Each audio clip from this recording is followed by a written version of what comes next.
One of my favorite ways to explain to my clients what manual therapy is first to explain what it isn't. Now, traditionally, chiropractors focus on the skeletal system. They assess the bones and the joints, and then they shove them back to where they belong. One of the reasons why this can be ineffective is because bones are not capable of moving on their own. Therefore, whatever caused the bone or the joint to be in the wrong spot, when you shove it back, is still happening. That's why you'll hear a lot of complaints about chiropractic not working, because it's not addressing the source of the problem. So the next step over, so here's the skeletal system, the next step over is the muscular system.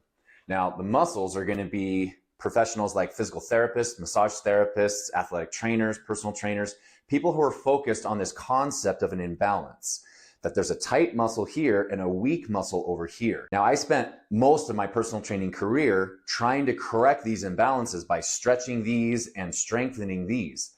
However, it was highly ineffective due to the fact that there's another thing in play, which is actually that the nervous system is what controls everything.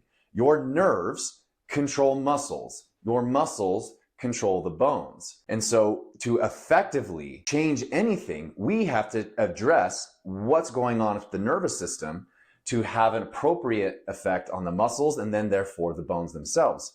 And we have to understand that the nervous system works exclusively by information coming in. The spinal cord and the brain interprets that information, and then there's a response. So your body will never do anything randomly or sporadically. It is a calculated, deliberate decision based upon information coming in on how that body responds. So the nerves will tell the muscles what to do. So as long as there's an irritation coming into the system, there will always be a motor response. So if we're treating something and we're trying to get lower back pain or knee pain or whatever to go away, but we don't get rid of the information going into the system that's causing that dysfunction, you're never going to correct it. So with manual therapy, a primary thought process and approach is to address the irritation coming into the nervous system.